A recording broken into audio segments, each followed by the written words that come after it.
Can you imagine if once they lose the House majority, they don't even have the ability to put forward budget reconciliations? Like, they've been relying on the fact that you don't need to go through the filibuster for the big budget shit in the Senate. But even if Republicans hold on to the Senate, like, even if they do, right, Democrats having 20, 30 seats more than they need in the House basically means Republicans will have to acquiesce to their demands. I'm sure House Majority, Leader Jeffries will still find a way to fuck it up, but, it'll be nice, at least, to be mad at the Dems over something we can potentially fix rather than being mad at Republicans over something we probably can't potentially fix, Bold of you to assume the Dems will hold their ground. Hey, listen, so far they have not reinstated funding to the DHS, so there's that. We'll see how it goes. Ratfuck Jeffries. Actually, Jeffries has not been as bad as Schumer has when it comes to rat-fucking Dems with regard to budget bills. Remember, the big, beautiful bill passing forward the initial budget framework, that was Schumer. Jeffries got every single House Democrat rallied against it. 100% of them. Not a single person broke. Republicans just barely got it through. And then Schumer had their guys flip. So that one, they needed to get it through. They needed to get through the filibuster. Schumer was able to flip just enough people. So, after that, even Jeffries was critical of him. I think that, as bad as Jeffries is, Schumer is worse. Oh, yeah, sorry. He did change the name. That's right. Not the BBB. Not the BBB. Hey, speaking of insane shit Republicans do, can somebody explain to me why the fuck RFK Jr. posted this? Can somebody figure this one out for me? I just saw this while scrolling. Look at this. Always with the jeans, man. What the fuck? Is this a joke? This is as far down as he can go with the jeans, I guess.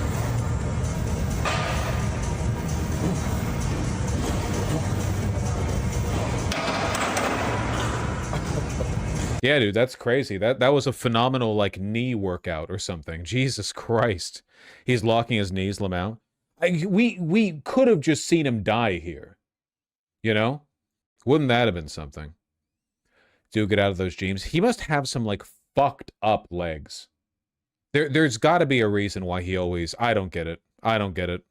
Would you prefer the Dems sweeping in the midterms but losing in 2028, or Dems losing the midterm and the momentum lets them win in 2028? For one, the Dems are going to win the midterms, so I mean, we're already locked in on that timeline. I want the Dems to crush in the midterms because I think that by and large, the kind of Democrat who's going to win in the midterms is going to be more receptive to the interests of their base. I want the Democrats to win in 2028. I just don't want them to put forward a Hitler candidate. That's all. I just want them to put a good candidate forward. That's it. Now, speaking of being receptive to the interests of the average Democrat, you guys see the shift? More Americans, for the first time in Gallup polling history, more Americans now support or sympathize with, I should say, Palestinians than they do Israelis. Look at that. For Democrats, the skew is even more significant. Democrats are Palestinians plus 48. Independents are Palestinians plus 11. Young people across the board are pretty heavily in favor of the Palestinians. I believe Hassan retweeted with "Bye Bye Israel." If we ever get a Democratic presidency that listens to their constituency on Israel, then yeah, American support for Israel is going bye-bye. Christian evangelicals, you can eat a dick in hell. I don't care. You're not getting your fucking rapture. It's never happening. Religious freaks. Any day now. Why the dip, though? What do you mean? 51% switch on rhetoric is coming? No, I don't think so. For Democrats have been more sympathetic to Palestinians than Israelis for a long time. Dems have refused to do the 51% switch because they're, bad. You see Hegseth with the fake weights? Yeah, I did. That was pretty funny. I'm going to keep it muted because I don't want to hear all his weird grunting.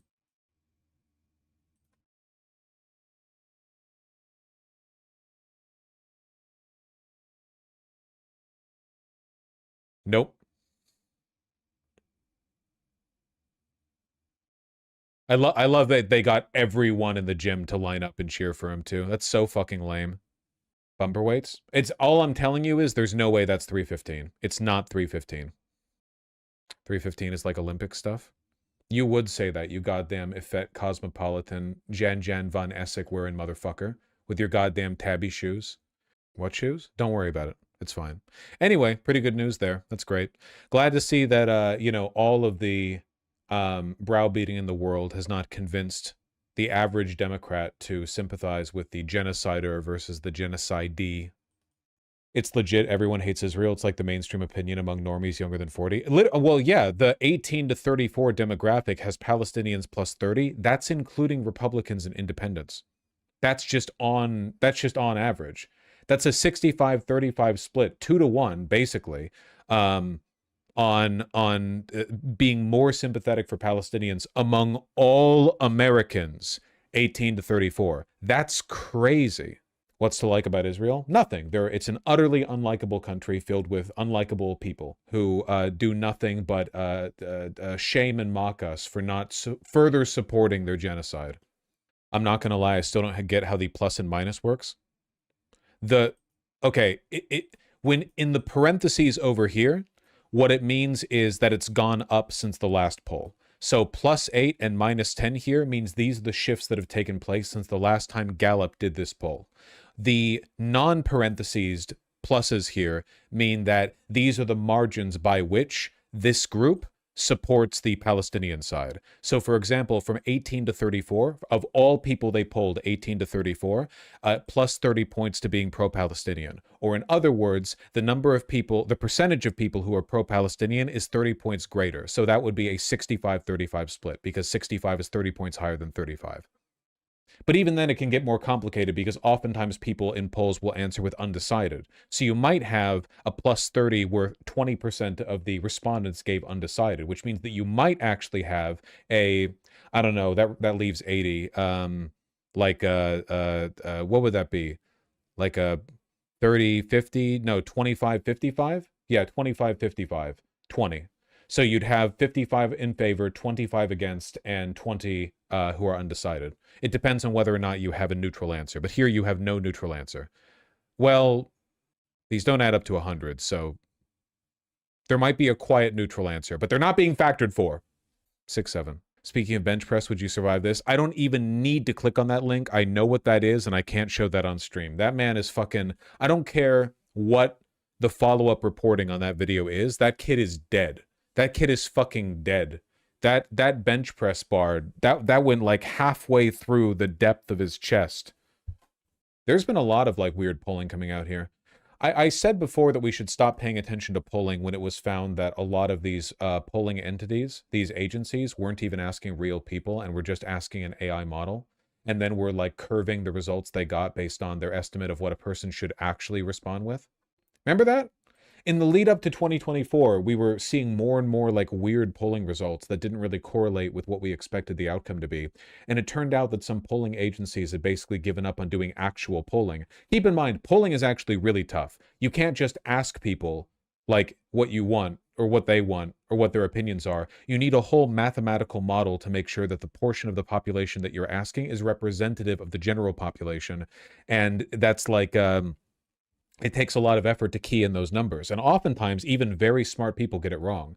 So it turned out in 2024, in the lead up, a lot of these polling agencies were basically just using AI to determine what the ideal mathematical model to interpret the polling data ought to be. So you got a lot of like really wacky out there responses. Can't talk for shit.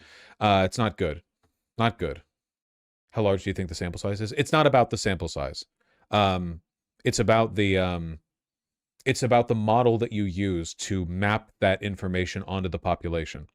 And Seltzer comes to mind? Nah. Isn't that incredibly illegal? No, there is nothing illegal about putting out biased polling.